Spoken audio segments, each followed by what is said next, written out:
هيدي حرفيا من اطيب وصفات الارتشوكة او الخرشوف المجربة انا، شغلتها سهلة وبسيطة ومنها المعقد كتير. بنقرب الارتشوكة او الخرشوف وتنظيف ولا اسهل من هيك، فقط بنحتاج لسكينة، هلنا شغلتهم كتير بسيطة بتنظيفهم، واكيد مش من اول مرة حتى تزبط معنا، بدنا اكثر من مرة حتى نتقن هالشغلة، وبناخذ الحبة اللي بدنا اياها وبدنا نقص لها كعبة بهذا الشكل. هلا اكيد كل ما كانت عندنا السكينة مسنونة اكثر كل ما سهلتنا الشغل اكثر. بنرجع بنشيل ميلة الكعبة بهذا الشكل ظاهر عندكم، بنقشرها تقشير.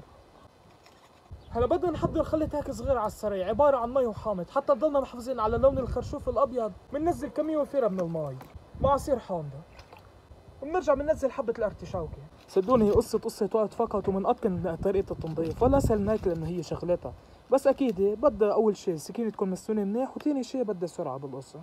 واخيرا خلصنا من كل هالكمية، بنملح المي اللي بدنا نوصل بدخل الارتشوكة، بس ما تتهور وكتير بالتمليح. بننزل الارتشوكة وبنتركهم يستووا تقريبا 80 ل 90% ماكسيموم.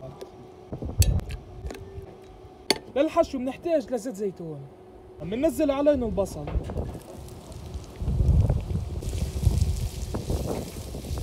بنجيب كيس اللحم محضرين بفيديو سابق، بننزلهم على البصل بعد ما دبلوا عنا.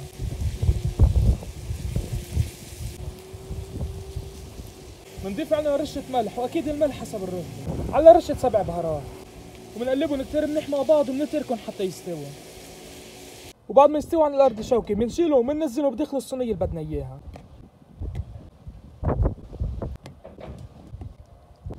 نرجع بنقرب الحشو ونبلش تعبيتهم بهذا الشكل ظاهر معنا، كل ما كنا كريمين معهم اكثر كل ما طلعت نكهتهم اطيب. بنبلش بتحضير صلصة البندورة، بننزل كمية وفيرة من المي، وبدنا نحن الصلصة تكون خفيفة الشراب مش كتير الشراب، رشة صغيرة من 7 بهارات، واكيد الملح حسب الرغبة. بنرجع بننزل الصلصة لحد رضيها.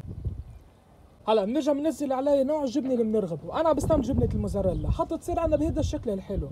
هلا بنشيلهم بناخدها على الفرن، فرن من فوق ومن تحت حتى يتحمر عنا، تدوب الجبنة وتتحمر، وكمان يدخن عنا الصوص وبيكون صار جاهز عنا.